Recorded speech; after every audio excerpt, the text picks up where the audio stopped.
Sejam bem-vindos a mais um episódio do podcast Uma Autista Disse. Sim, gente, eu sei que eu sumi. Eu falei aí por pelo menos 2 semanas. Admito meu erro. Mas foi uma mistura de coisas, na verdade. Uma mistura de muito trabalho. Na verdade, na primeira semana que eu deixei de gravar, foi porque, assim, estava insano o quanto eu estava trabalhando. Não é à toa que a equipe da Hilo teve que aumentar. A gente tem uma nova pessoa na equipe agora para ajudar a gente, justamente porque, graças a Deus, a gente tem crescido bastante e tudo mais. Então, na primeira semana foi por causa disso. Na segunda semana que eu fiquei sem gravar, foi por causa da garganta. Ela ainda não está 100%. Eu espero que eu não tussa muito enquanto eu gravo esse vídeo. Provavelmente eu vou fazer alguns cortes por causa disso. Mas a garganta, eu sei, eu fiquei muito ruim mesmo da garganta, então não tinha como eu gravar. Enfim, nas últimas semanas, por causa disso. Mas estamos de volta! Estamos de volta. Agora em junho temos o Dia do Orgulho Autista. E eu quero muito soltar algo que seja especial sobre esse tema. Então, na semana que vem, vocês aguardem. Para o tema do nosso retorno, eu escolhi algo que já faz um tempinho que eu quero fazer. Querendo ou não, assim, em muitos episódios eu já pincelei um pouco sobre esse tema, porque é algo muito presente na vida do autista. E, na verdade, eu acho que é o grande porém, né, a grande questão das nossas crises, grande parte da forma como a gente é visto como diferente vem desse lugar. Eu diria que é a raiz, talvez, do autismo, o que nos diferencia das outras pessoas. É pelo menos o que eu acredito, não é baseado em termos científicos, é muito assim, do que eu acho mesmo. Mas vamos falar então sobre o que é rigidez cognitiva. Como eu já disse, eu acho que ela é a raiz da questão do porquê o cérebro autista é diferente. Eu acho que... Porque as nossas crises geralmente vêm por causa da rigidez cognitiva. Eu posso estar falando besteira, mas eu acho que todas as pessoas têm mais ou menos rigidez cognitiva. E o que diferencia o autista das outras pessoas é ter a rigidez cognitiva muito alta. Aí você vai falar, mas esse não é o único critério diagnóstico. Realmente não é. Mas eu diria que é um dos mais importantes. Porque a forma como é listada as características para ter um diagnóstico de autismo, muitas delas, se a gente for procurar exatamente o que causa aquilo, normalmente vai ser a rigidez cognitiva. Então, tem a questão, por exemplo, do hiperfoco. O hiperfoco vem de uma rigidez cognitiva. Na minha opinião, faz muito sentido isso, porque a gente cria um padrão na nossa cabeça, a gente pensa, isso aqui é bom, eu vou focar nisso aqui até saber sobre tudo, entender tudo. Se isso não tem a ver com rigidez cognitiva, não sei o que mais poderia ser. A rigidez cognitiva mais comum que a gente consegue entender, né, como sendo o problema, é porque as crises são geradas por causa da rigidez, normalmente. Então é porque aconteceu algo abrupto, algo que o meu cérebro não estava esperando que ia acontecer. E aí ele entra em colapso. Ele não sabe lidar com o que é novo, o que é inesperado, o que é pego de surpresa ou no susto. Tanto que eu sou uma pessoa que eu levo muitos sustos, com pouca coisa, assim, barulho e tudo mais. Tudo que é repentino, que é inesperado, gera essa sensação, vamos dizer assim, de, meu Deus, o que eu faço agora com isso? Meu cérebro entra em colapso. O cérebro dos autistas funciona assim. E aí vem as crises. Pode ser uma crise de shutdown, que é quando a gente vai ficar mais cansado, ou uma crise de meltdown, que é os muito conhecidos, que é quando é uma crise explosiva. Tem autistas que vão gritar, tem pessoas que vão falar de forma mais grosseira, tem autistas que vão se bater, vão bater em outras pessoas, existem vários tipos de crise, e cada autista normalmente tem um padrão de crise diferente, não é muito certo, vai depender também do tamanho dessa crise, o quanto essa crise gera um problema realmente para a cabeça do autista, para a rigidez cognitiva e como ele vê o mundo, vamos dizer assim. Eu, por exemplo, como funcionam normalmente as minhas crises? A crise mais comum minha é de choro, que você não sabe como lidar e você chora, você não sabe o que está acontecendo naquela situação e a alternativa é só chorar. A crise mais complexa, mais completa, ela pode vir, no meu caso, eu tô falando no meu caso, mas importante lembrar que cada autista é único, cada um vai funcionar de um jeito. Pode acontecer de eu elevar a minha voz, de eu falar de forma realmente mais ríspida e mais brava, tipo assim, de eu ficar muito indignada com a situação. Não é nem que eu vou ser grosseira por ser grosseira. É que aquilo gera uma indignação tão grande em mim que eu vou, tipo, como assim? Vocês não estão vendo isso tá acontecendo, sabe? E só que geralmente quando essa explosão acontece, pra falar a verdade, desde que eu recebi meu diagnóstico, eu não lembro de ter tido uma crise nesse sentido, porque eu me controlo mais, porque agora eu me entendo mais. Quando eu vejo que tá vindo, eu já sei o que tá acontecendo. E aí eu, sabe, eu consigo retrair mais, mas não quer dizer que eu não vou estar em crise, eu vou estar em crise, eu só vou estar numa crise mais silenciosa. Mas as crises que eu lembro de antes do diagnóstico é assim, é aquela explosão, só que aí eu percebo que as pessoas estão olhando diferente pra mim, que para elas parece meio absurda a minha reação. E aí eu me retraio, só que quando eu me retraio, eu vou chorar, eu vou acabar chorando, porque aquela emoção, ela precisa sair de algum jeito, eu preciso extravasar aquela emoção que eu não sei lidar de algum jeito. Então, geralmente, eu vou acabar indo para um choro depois, é quase que inevitável. E depois de tudo isso, ainda vem,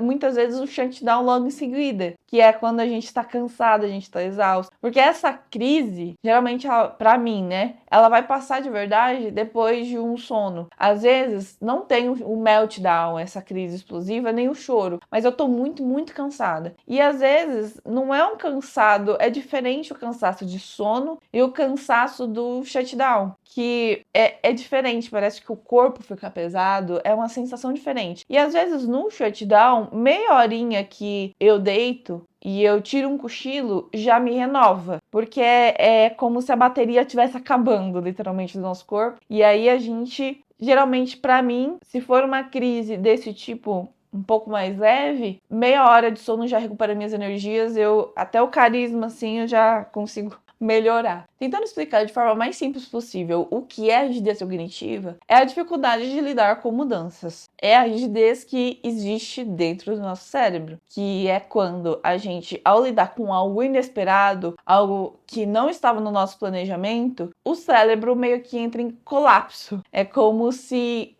tivesse um copo que a gente fosse enchendo, e chega no ápice, sabe? Quando esse copo enche, ele transborda, vamos dizer assim. Porque eu tenho uma certa tolerância à mudança. Existe como você até se acostumar com certos tipos de mudança. O problema é quando parece que esse copo enche. Você vai aceitando essas mudanças, até que chega uma hora que não dá mais. Ou porque é uma mudança muito brusca e que você criou muita expectativa. Eu acho que tem a ver com uma expectativa. Eu entrei em muitas crises na minha vida por causa de comida. Porque, eu quero muito comer uma coisa e eu me imagino saboreando, eu me imagino como que vai ser o gosto daquilo. Eu já sei, às vezes, como é o gosto e eu fiquei com muita vontade e aí, de repente, não consegui comer. Outra pessoa comeu. Ou aconteceu alguma coisa e, tipo, eu comi, mas eu só comi, já aconteceu, eu só consegui comer um pedaço da pizza e todos os outros sabores de pizza que tinha, eu não ia comer porque eu tenho seletividade alimentar, então eu não como qualquer sabor de pizza. E aí eu não consegui comer a pizza que eu queria, sabe? E isso já é o motivo do meu cérebro. Geralmente é quando eu idealizo muito uma coisa, quando eu penso muito, quando eu, tipo assim, nossa, eu já estava imaginando o sabor da pizza. Inclusive, pizza é uma presença comum nas minhas crises, principalmente por causa da seletividade alimentar, porque não é qualquer pizza que eu como. Vai milho, eu não como. Vai ervilha, eu não como. Vai, sei lá, qualquer coisa de legume e verdura, eu não como. Então, isso às vezes é uma questão, porque eu só como algumas específicas. Se eu não conseguir comer as que eu como, eu vou ficar sem comer. Então, é uma série de questões na minha alimentação, que aí junta tudo, né? Acaba levando para esse lugar da crise e tudo mais. Para mim é muito comum. E, por exemplo, a seletividade alimentar. Será que ela também não vem de uma rigidez cognitiva? Porque a gente, pelo menos no meu caso, eu sinto muita questão com a textura da comida. Tipo assim, é como se é uma textura muito incerta pra mim e por isso me deixa desconfortável. Eu, por exemplo, a beterraba. A impressão que eu tenho quando eu me imagino pegar uma beterraba na mão, que é uma coisa que geralmente me faz mal, me até embrulha o estômago, é que, sei lá, ela é escorregadia, ela é meio molhada, ela é meio esquisita, ela não é previsível. Por isso que muitos autistas às vezes têm uma alimentação ruim, porque o que é industrializado geralmente é mais previsível, é tudo igual, é padronizado. Enquanto que os alimentos mais naturais não são tão previsíveis. Às vezes vai estar mais azedo, às vezes vai estar mais doce, dependendo do que a gente está falando, por exemplo, de uma fruta. Às vezes vai estar mais maduro ou menos. Então, não é tão previsível quanto o alimento industrializado. E é por isso que às vezes a nossa alimentação é péssima. No meu caso, eu tenho que fazer algumas adaptações para conseguir ter uma alimentação melhor. No meu dia a dia, eu até que consigo isso, mas porque a gente fez estratégias para que eu conseguisse ter uma alimentação melhor, apesar da minha seletividade alimentar e de toda a dificuldade que eu tenho para comer certo tipo de alimento. É lógico, eu não tô querendo dizer que tudo é relacionado à rigidez, mas eu acho que a rigidez é a origem de grande mesmo parte dos problemas relacionados ao autismo. Por exemplo, a sensibilidade auditiva, a luz, esse tipo de coisa, eu não acho que tenha a ver necessariamente com uma rigidez. Aí já é como o nosso cérebro processa algumas informações. Mas outras coisas, por exemplo, junto o barulho excessivo, às vezes um barulho muito alto, sabe? Quando solta essas bombinhas na rua, com o fato de eu ter dificuldade de lidar com o inesperado, eu tomo sustos muito grandes, muito fácil, sabe? Teve uma vez que era um Natal que eu tava passando em família, tava todo mundo rezando assim de mãos dadas e tinha uma galera soltando bombinha na rua. O pessoal soltava as bombinhas e tava todo mundo rezando assim, eu dava pulo e todo mundo continuava normal. E eu pulava assim de susto, porque junto o barulho muito alto, que já vem da minha sensibilidade, com o susto, com aquilo que é muito repentino, que eu não estava esperando, enfim, me dá sustos muito grandes mesmo. Então, eu acho que a rigidez, ela tá muito mais presente na vida do autista até do que às vezes a gente percebe. Então, é um fator muito importante pra gente entender como ele funciona. Por exemplo, eu acho que é importante dizer que, assim, por mais que a gente tente deixar as coisas menos difíceis para autistas, o mundo é imprevisível. A natureza é imprevisível. De repente o tempo muda e não tá mais sol, tá nublado. E aí vai ter uma tempestade. E aí, de repente, uma coisa que você estava planejando fazer sai do controle. Então, por mais que a gente tente deixar a vida do autista menos difícil possível, menos desconfortável, né, tornando as coisas um pouco mais previsíveis, o mundo não é previsível. Então, a gente tem que lembrar isso do autista, principalmente quando é criança e tudo mais, quando tá em desenvolvimento, para ele entender que o mundo é assim. E eu passei a vida toda as pessoas me falando isso. Pamela, não, sabe, o mundo não é tão previsível assim, então você tem que aprender a lidar com isso, mesmo antes de saberem que eu era autista. Porque eu sempre fui uma pessoa com dificuldade com essa questão. Por exemplo, no meu trabalho, eu sinto que no começo eu me preocupava mais, eu me estressava mais, eu entrava mais em crise quando aconteciam mudanças. Só que depois de um tempo, agora que a gente já tá com 5 anos de agência, eu fui sabendo lidar um pouquinho melhor quando acontece certos tipos de mudanças que não estão no meu controle, que não tem o que eu fazer.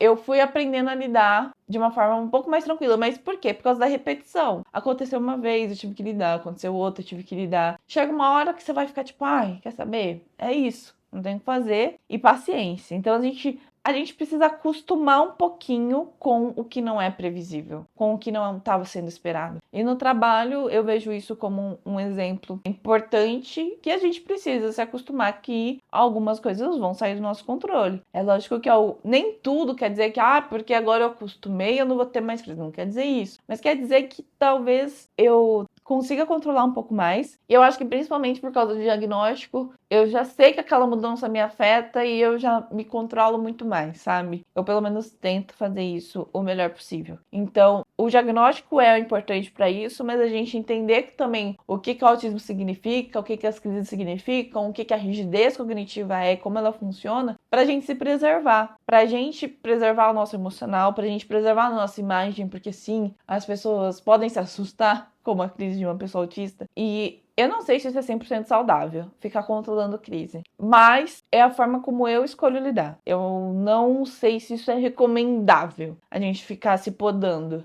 Porque foi o que eu disse, a emoção ela precisa extravasar de algum jeito. Normalmente, se eu me retraio, eu vou chorar, enfim, essa emoção ela vai ser jogada pra fora de algum jeito, mas a gente tem que tomar cuidado pra não fazer mal pra nossa saúde, pro nosso corpo, pra não virar uma coisa interna que fica acumulada aqui dentro. Eu sei que isso não é uma coisa que faz bem, então eu não tô querendo disseminar mensagens de que tipo, não, vamos todos controlar nossas crises, porque como eu disse, eu realmente não sei se é 100% bom. Eu acho que cada um tem que se entender, se conhecer e trabalhar da forma que faz sentido para si, principalmente com a ajuda de terapia e tudo mais. Acho que isso é muito importante pra gente se conhecer melhor, se entender melhor, até onde eu posso ir, até onde eu posso controlar ou não. Acho que tudo isso é muito importante e só com diagnóstico, só com autoconhecimento, só com uma autoanálise pra gente entender tudo isso. Tem uma crise que eu passei que, assim, eu lembrei quando eu tava fazendo a minha avaliação neuropsicológica, que a minha sócia, a Gabi, compartilhou e eu nem lembrava dessa situação, pra falar a verdade. Mas foi muito importante ela compartilhar porque eu falei, nossa, faz muito sentido. Pra tentar exemplificar como a rigidez cognitiva funciona, eu acho que é um bom exemplo porque não tem a ver com o que eu quero ou com o que eu deixo de querer, porque às vezes você vê um autista, criança principalmente, fazendo birra porque,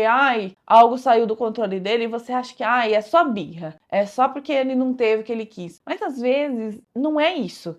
Às vezes é porque o cérebro dele realmente, foi o que eu falei, ele não sabe lidar com aquela mudança. Não tem nem a ver, às vezes, com o que ele quer ou o que ele deixa de querer. É porque ele realmente, o cérebro dele processa aquilo de um jeito diferente e literalmente entra em colapso. Esse caso que aconteceu foi no antigo trabalho que eu tinha. A gente marcou de fazer um happy hour e a gente combinou que, a gente vai pedir uma pizza aqui no trabalho mesmo e vamos dividir, ok? Só que assim, eu não ganhava tão bem na época, acho que eu era estudante ainda, então não era nem formada. E na época eu guardei dinheiro para aquele momento. Eu guardei dinheiro para aquele evento, o happy hour da empresa. Já que a gente vai dividir, eu vou guardar dinheiro para isso. Acho que na semana anterior eu fiz até uma viagem que eu deixei de comprar algo para guardar dinheiro para aquilo que já estava marcado. O que aconteceu na hora? A pizza chegou, meu chefe foi lá e pagou a pizza sozinho. O que é, assim, completamente normal, tranquilo, a menos que você seja uma pessoa autista e tenha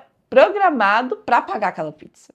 Então, assim, na época eu não sabia do meu diagnóstico, então eu nem sabia o que estava acontecendo comigo. Eu comecei a chorar, mas eu sabia que não fazia sentido eu estar chorando porque o meu chefe pagou a pizza. Tipo, eu economizei dinheiro, tava gastando menos. Você entende? Isso não é um motivo para alguém chorar. Isso não é um motivo para alguém, sabe? Não é. Racionalmente, eu sabia que não fazia sentido, mas eu estava chorando, eu não sabia explicar por que eu estava chorando. Era uma crise de choro autista, porque o negócio que eu tinha planejado saiu do que foi esperado. E eu deixei de fazer algo para aquele momento. Então eu me preparei realmente para aquilo. E aí, quando não aconteceu do jeito que eu achei que ia acontecer, meu cérebro não soube lidar. E você entende que eu sei que não faz sentido, mas eu sei exatamente o que eu estava sentindo naquele momento. Como é estar em crise, como é ter essa crise de choro, como é lidar com algo inesperado nesse sentido. Porque eu me preparei, eu imaginei aquela situação, eu realmente deixei de fazer outra coisa para estar ali. E isso tudo já é motivo para entrar em colapso a nossa cabeça, pra gente não saber como lidar com aquilo. Nesse caso, não foi um meltdown nem nada do tipo, até porque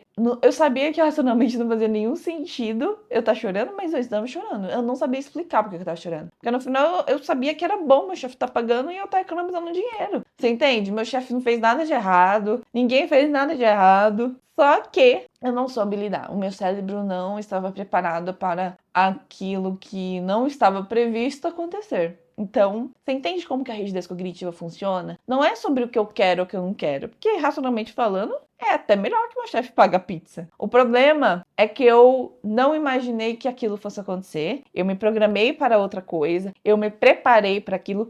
Ainda existia a frustração de tipo, poxa, eu podia ter comprado aquilo que eu queria porque eu estava economizando dinheiro, sabe? Então, são muitos detalhes, são muitas questões que, teoricamente, para outra pessoa não faria sentido, mas eu consigo entender o que estava passando ali. E é um exemplo perfeito de como a rigidez cognitiva funciona. Não é sobre o que eu quero ou o que eu não quero. É sobre o que eu me preparei, sobre o que eu imaginei, sobre não saber lidar com algo que não estava realmente no meu planejamento. E é complexo para você explicar. E tem várias mudanças que acontecem no meu dia a dia que às vezes não acontece uma crise, mas às vezes alguém pagar uma pizza para mim pode ser um motivo. Então, é muito difícil você blindar o autista completamente desse tipo de situação, deixar tudo previsível, porque às vezes uma coisinha pequena, que pode ser pequena para você, para o autista pode ser algo muito grande. Enquanto outras coisas que às vezes as pessoas ficam até com medo, agora que eu tenho um diagnóstico, às vezes as pessoas ficam com medo mesmo. Tipo assim, não quero gerar uma frustração nela. E às vezes uma coisa que parece grande, talvez, para outra pessoa, para mim eu fico tipo, não, tudo bem. Porque aquilo não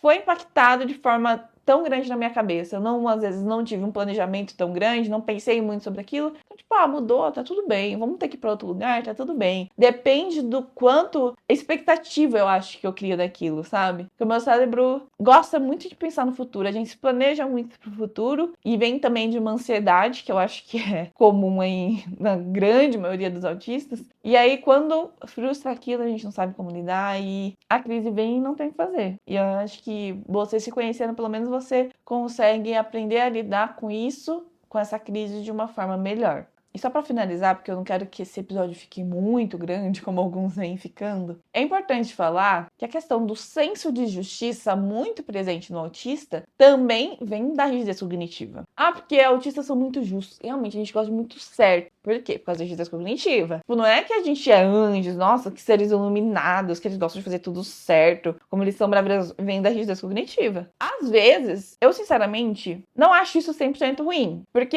eu gosto das coisas que eu defendo, que eu acredito, sabe? Eu criei, junto com a minha sócia, uma agência feminista, porque a gente acredita que mulheres empreendendo, a gente precisa disso pro mundo, sabe? A gente precisa disso pro mercado e tudo mais. Então, vamos fazer uma agência com uma causa, sabe? A defender. E, tipo, nossa, que legal isso, sabe? Poxa. Mas também tem autistas que vão pro extremo oposto, sabe? Do mesmo jeito que eu sou ativista do autismo, sou feminista e tudo mais, tem autista que vira incel. Tem autista de direita extremamente conservador e que eu acredito nisso aqui e é isso aqui que é certo e, sabe, tem a rigidez mesmo muito grande. Então, quando coloca uma coisa na cabeça, é difícil tirar. Então, assim, você pode ter autistas extremamente pra frente, tipo, é isso que eu acredito, eu vou lá e defendo, como tem algumas pessoas. Um exemplo que eu gosto de dar, tem uma ativista muito famosa, acho que ela chama Greta, se eu não me engano. Acho que vocês vão saber. É uma menininha muito nova, ativista de meio ambiente e tudo mais, que ela é conhecida aí no mundo inteiro. E ela é autista. Sabe quem também é autista? O Elon Musk.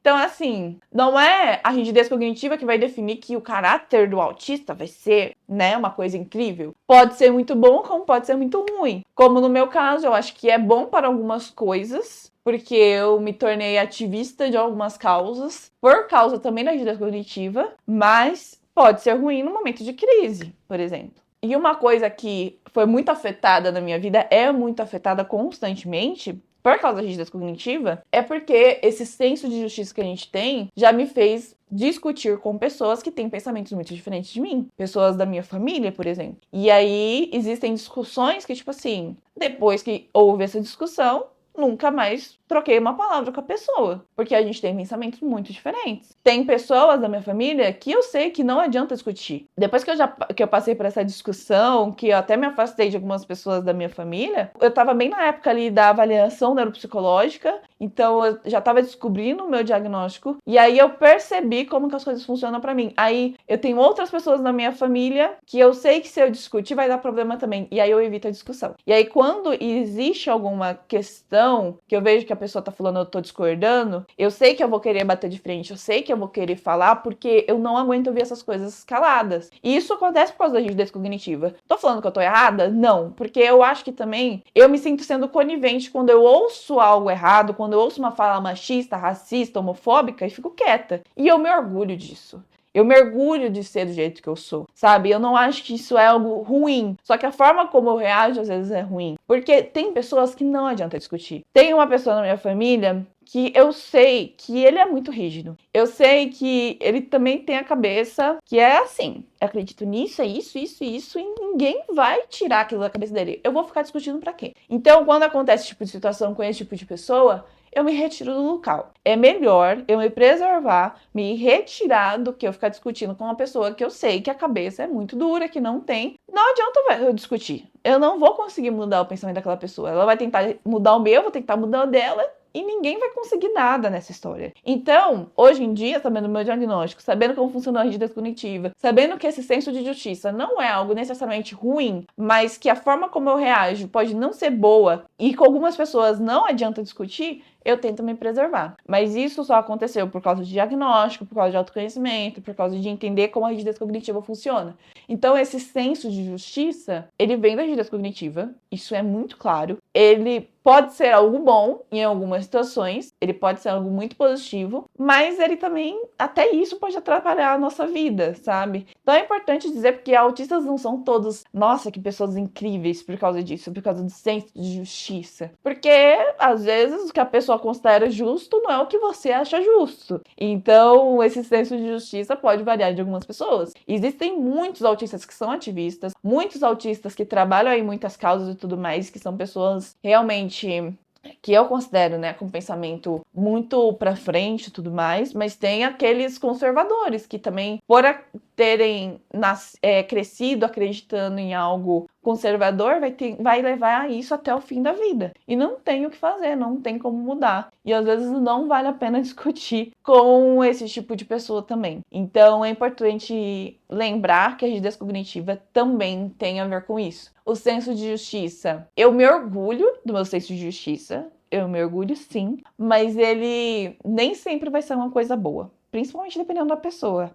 Porque autista também tem caráter ou não tem caráter. Então é importante relembrar isso. Então é isso, gente. Eu acho que eu devo ter conseguido fazer um episódio um pouquinho mais curto, mais objetivo. E espero que vocês tenham gostado. Eu acho que, pra quem às vezes não tem conhecimento sobre o assunto ou tá aprendendo agora, pode ser algo interessante. Acho que é até um conteúdo importante pra vocês compartilharem aí com alguém que se interessa pelo assunto, que tá estudando, enfim, que quer entender um pouco mais. Porque eu acho que a rigidez, assim, é a origem de uns 80% dos problemas dos autistas. Então, é importante a gente ter consciência disso pra gente, depois de um diagnóstico, conseguir se entender melhor, entender como que eu quero lidar com essa questão. Eu já sei que a rigidez cognitiva existe, então como que eu vou lidar com ela? Como que eu não deixo ela me atrapalhar tanto, sabe? Então é importante que a gente tenha consciência de como esse autoconhecimento é importante pra gente aprender a lidar da melhor forma possível. Se você estiver no Spotify, não deixe de seguir o nosso perfil, dar 5 estrelas no nosso programa, tá? Que isso vai ajudar bastante. Eu espero na semana que vem estar com vocês de novo, se a minha garganta permitir. Hoje até que foi ok, só tive uma crise de tosse, então espero aí na semana que vem estar bem também para gravar, para falar sobre orgulho autista, para falar sobre mais motivos pelo qual a gente tem de se orgulhar de ser quem a gente é, independente de um diagnóstico ou não. Então, até a próxima semana.